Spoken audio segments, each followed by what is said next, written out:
Good morning, everyone. My name is Mighty Stream. I'm going to do your August the 9th spiritual principle a day in a meditation.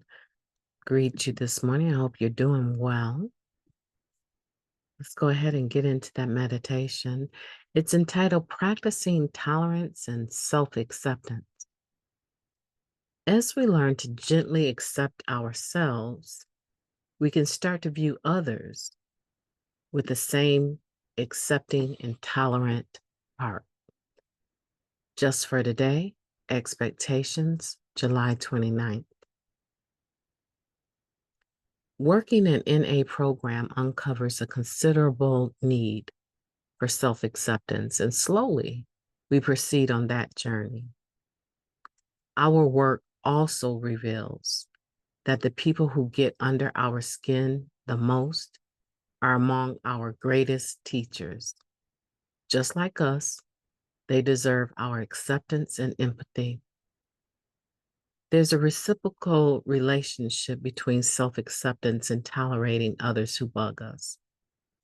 We learn this from the harsh truth that we often share some very similar traits with those very same people. As we extend grace and dignity to other flawed people in our lives, we often find it easier to treat our less than perfect selves with the same compassion. But then, how is tolerance a spiritual principle?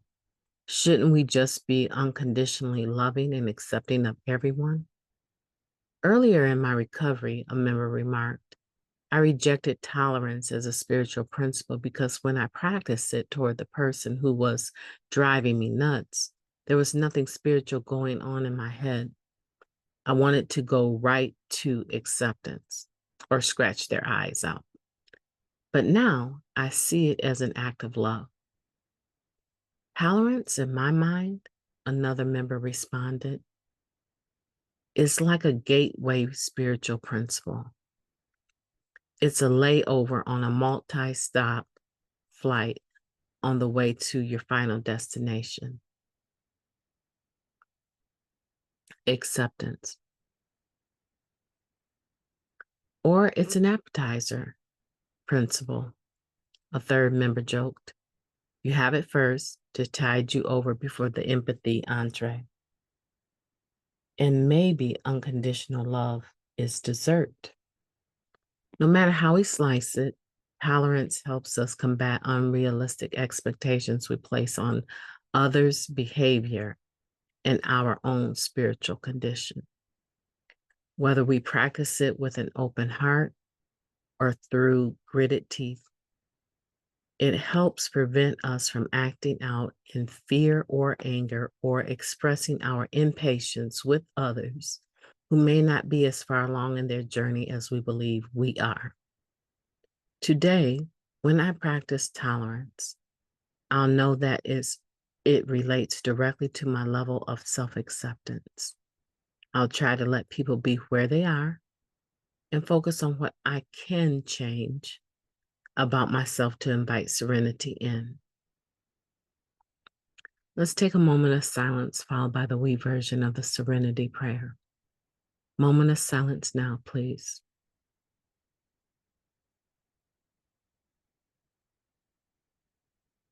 Thank you.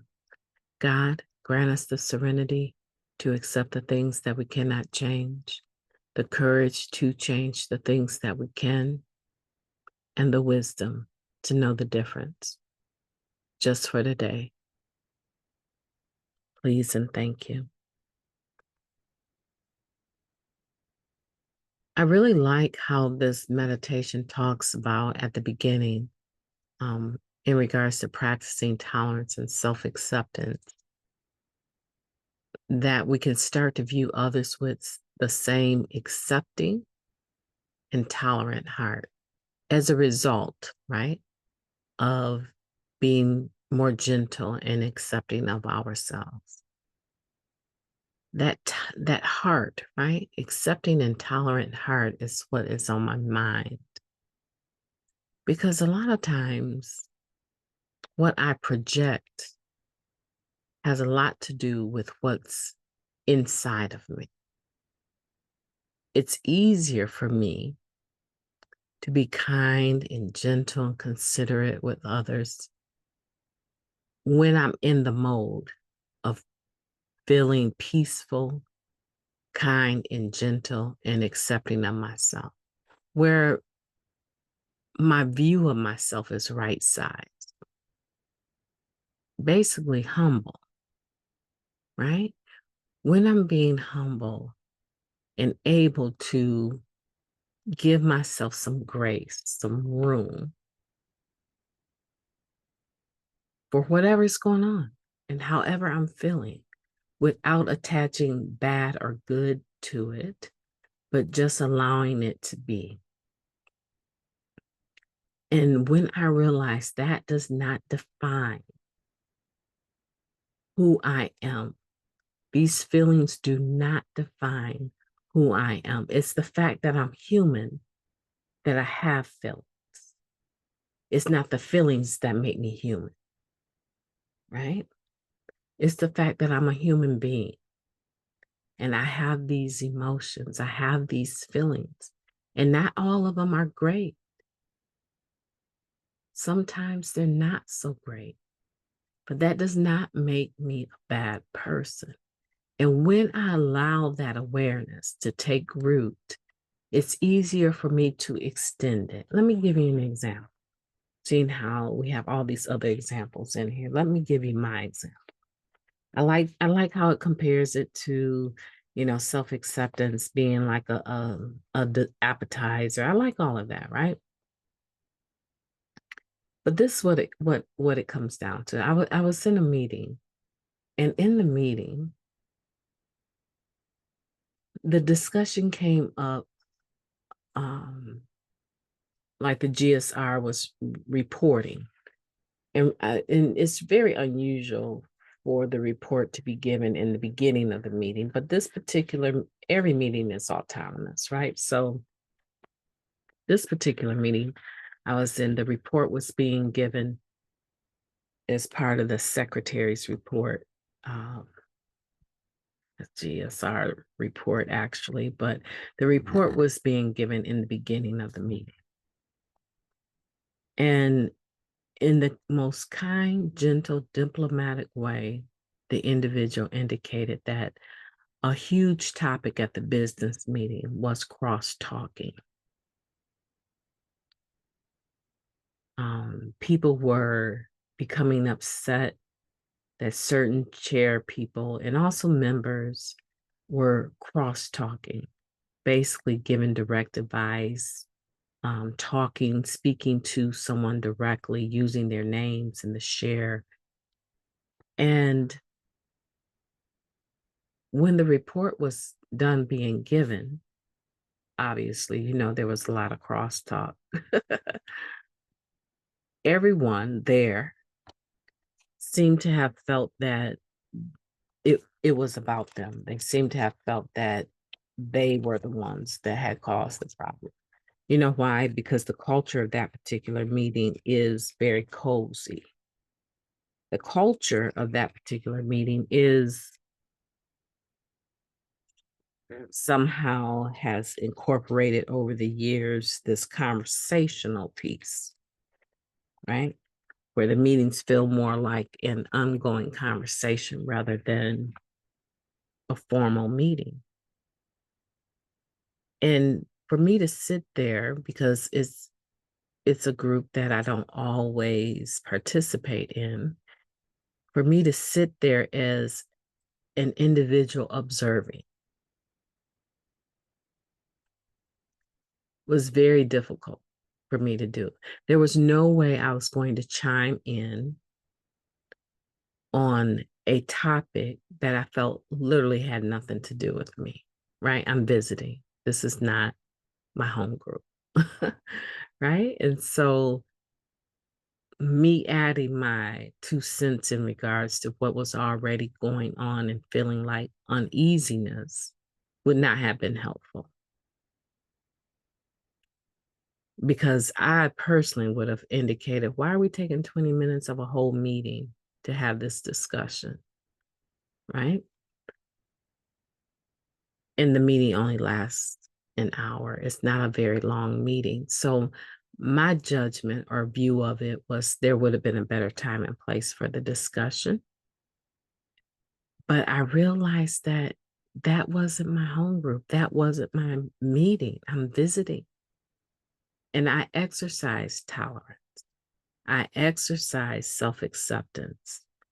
That maybe what you came for today for in this meeting, what you came for to receive the recovery you were seeking, it may still come. It's just delayed a little bit. You can be patient because you're still going to leave at the same time and you're going to have a beautiful day regardless to how this meeting seems to be going, right?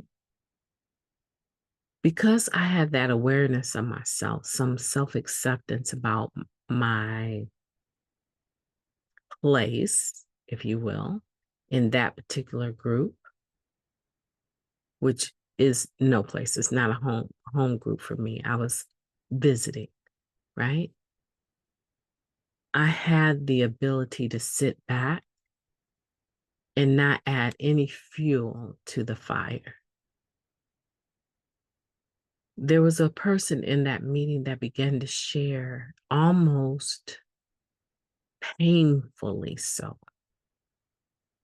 Like, I know everyone else was aware of the weight the person was carrying, but I was very much aware of the weight because of the type of person they are. They're one of those tender, gentle, kind energies in the earth, right? They're a person that really, really is in tune to themselves. They do a lot of meditation. They love nature. They, everything about them is about love, kindness, and peace. And they really took that particular meeting in a painful way. It really hurt them in a sense. And so I just want to say that everyone is different. Everyone is trying to find a better way to live and to recover. And when I can be self-accepting and give myself grace, is when I can sit still in a meeting like that and extend it to others. My heart really ached for that particular person because I know how sensitive they actually are. And I know they internalized the outcome of that business meeting deeply. What can I do about it? There wasn't much I can do other than to acknowledge them after the meeting and give them a hug and thank them for being present. My name is Mighty Stream. I've enjoyed talking to you today. As you practice tolerance today, remember that it relates directly to your level of self-acceptance. They're almost like two sides of a coin. And so today I would say, practice self-acceptance. And then as you see it coming to fruit within your own life, extend it to others. Have a beautiful day. I intend to talk to you tomorrow.